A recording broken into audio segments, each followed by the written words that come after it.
Nah, di sini saya sangat bertanya-tanya ya, yaitu drama untuk menuju Pilpres di 2024. Nah, bahkan pada waktu lalu juga Presiden Joko Widodo menyebut drama politik, banyak sinetron dan lain sebagainya. Dan bahkan juga pada waktu pengundian nomor urut peserta Capres dan Cawapres di KPU, bahkan Ganjar Pranowo juga membalas sindiran dari Presiden Joko Widodo tentang drama dan juga drakor. Nah, kalau kita ketahui, dinamika perpolitikan saat ini sangat di luar dugaan, sangat di luar prediksi. Yaitu ketika apa? Ketika Presiden Joko Widodo menyebut ojo ke susu. Ojo ke susu.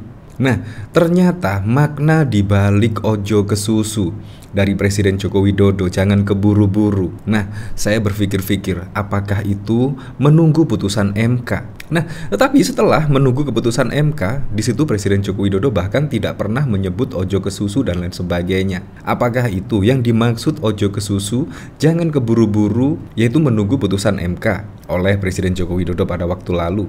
Sehingga di situ bisa disimpulkan, sebelum putusan MK pun juga sudah ramai baliho-baliho Prabowo dan juga Gibran. Dan bahkan di situ Pak Prabowo menginginkan Gibran sebagai cawapresnya pada Pilpres 2024. Nah, apakah disitulah makna ojo ke susu, yaitu menunggu putusan MK, putusan dari paman Gibran atau dari adik ipar Presiden Joko Widodo? Ya, kita memang tidak tahu ya. Tetapi kenyataannya fenomena perpolitikan saat ini kejadiannya memang seperti ini dan sangat di luar dugaan. Dan akhirnya pun setelah putusan MK di situ membuat Gibran, yaitu sebagai wali kota Solo, bisa maju sebagai cawapres dan bisa didaftarkan ke KPU karena syarat usia capres dan cawapres bisa mendaftarkan walaupun belum umur 40 tahun. Nah, akhirnya pun di sini banyak yang berkomentar ya. Artinya di sini kan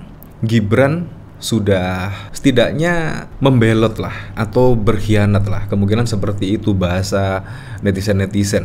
Dan di sini pun juga tidak ada pemecatan. Saya tidak mendapati berita tentang pemecatan Gibran Rakabuming Raka. Nah, bahkan pada waktu lalu Bobi Nasution juga sudah terang benderang, yaitu akan mendukung Prabowo dan Gibran, di mana diketahui Bobi Nasution juga dari kader PDIP. Nah, di situ apakah Bobi Nasution dipecat? Pada waktu lalu memang ada berita pemecatan Bobi Nasution, tetapi di sini PDIP Sumut, yaitu menjelaskan status keanggotaan Bobi Nasution belum dipecat. Entah, di sini beritanya memang sangat simpang siur sekali ya.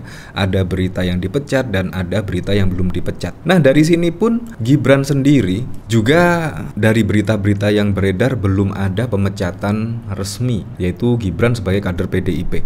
Nah, di sini saya bertanya-tanya, kalau memang Gibran saat ini sudah dideklarasikan sebagai cawapres, seharusnya juga PDIP langsung memecat. Dan juga Bobi Nasution ketika menyatakan dukungan secara terang-terangan mendukung Prabowo Gibran, seharusnya juga dipecat. Saya masih ingat pada waktu lalu, yaitu Ibu Megawati jangan bermain dua kaki. Di situ menurut saya sudah jelas ya, di mana kader PDIP harus mendukung Ganjar Pranowo dan Mahfud MD, di mana Ganjar Pranowo saat ini sudah dideklarasikan oleh Ibu Ketua Umum Megawati sebagai calon presiden dan akan melawan Prabowo Gibran dan juga Anies Baswedan dan Muhaimin pada Pilpres 2024 mendatang. Nah, dari sini bahkan ada berita, yaitu dari Politik Remol. Di sini kalau tidak ada pemecatan, perseteruan Megawati dengan Jokowi hanya pura-pura. Nah, apakah demikian? Yaitu perseteruan antara Megawati dan Jokowi hanya pura-pura karena di sini memang tidak ada pemecatan. Ya, kita tidak tahu lagi. Tetapi memang di situ pada waktu lalu ketika Gibran dan Kaisang pada saat pengundian nomor urut capres dan cawapres, di situ bahkan Kaisang dan Gibran juga sungkem. Terlihat baik-baik saja. Apakah ini perseteruan yang pura-pura atau dewasanya perpolitikan saat ini? Jadi di sini Ibu Megawati sangat menghargai demokrasi. Berbeda pilihan, berbeda berbeda pandangan politik menurut Ibu Megawati itu sudah biasa. Apakah sudah dewasanya perpolitikan saat ini sehingga Gibran dan Bobi Nasution tidak dipecat? Kita tidak tahu lagi. Apalagi juga saat ini menteri-menteri dari PDIP di pemerintahan Presiden Joko Widodo saat ini juga masih menjadi menteri hingga saat ini. Nah, di sini saya penasaran, keretakan hubungan antara Presiden Joko Widodo dengan Ketua Umum PDIP Perjuangan Megawati Soekarno Putri dianggap hanya pura-pura. Mereka sesungguhnya bersatu untuk menghancurkan pasangan Anies Baswedan Muhaimin Iskandar di Pilpres 2024. Begitu analisis yang disampaikan Direktur Gerakan Perubahan Muslim Arbi melihat hubungan Jokowi dengan Megawati. Ya, ada benarnya juga ya kalau kita melihat perkembangan saat ini, di mana setelah putusan MK di situ, dan di situ pun netizen yaitu mengomentari tentang Prabowo Gibran dan Ganjar Mahfud dan bahkan PDIP. Yang lainnya menurut saya Anies Muhaimin, bahkan di media sosial bahkan juga tidak ada pemberitaan. Di sini pemberitaan semuanya memberitakan tentang hal tentang Prabowo Gibran dan bahkan juga Ganjar dan Mahfud. Sungguh bisa diterima lah di sini. Pasalnya, berbagai pemberitaan belakangan ini menyebut hubungan keduanya sedang tidak baik-baik saja karena putra sulung Jokowi Gibran Rakabuming Raka menjadi bakal cawapres pendamping Prabowo Subianto. Desas-desus keretakan di internal PDIP kalau dicermati dapat ditelusuri sejak Jokowi masuk DKI, kata Muslim kepada kantor berita politik Remol di Jakarta pada Minggu 29 Oktober yang lalu.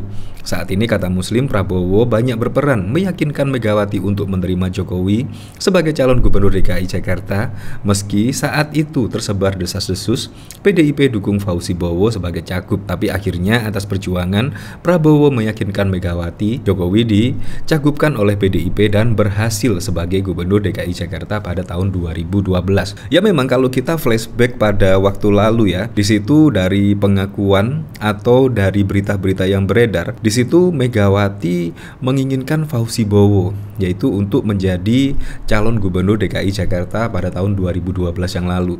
Akhirnya pun Gerindra bisa meyakinkan Ibu Megawati sehingga bisa memilih Joko Widodo pada waktu itu menjadi cagup di DKI Jakarta. Nah, akhirnya juga membawa Joko Widodo pada waktu itu menjadi gubernur DKI Jakarta dan juga terpilih menjadi presiden hingga 2 periode. Apakah disitulah akhirnya di sini ada gimmick-gimmick politik dan lain sebagainya? Karena menurut saya yang saya lihat di sini ya kayaknya semua baik-baik saja, yaitu Presiden Joko Widodo dan juga Ibu Megawati baik-baik saja, dan bahkan pada waktu lalu ketika pengundian nomor urut capres dan cawapres, di situ bahkan Gibran dan bahkan Kaesang, walaupun saat ini Gibran sudah dideklarasikan menjadi cawapres oleh Pak Prabowo Subianto dan Kaesang sudah menjadi ketua umum PSI, di situ pun Ibu Megawati baik-baik saja. Nah, ini menurut saya pertanyaan ada dua.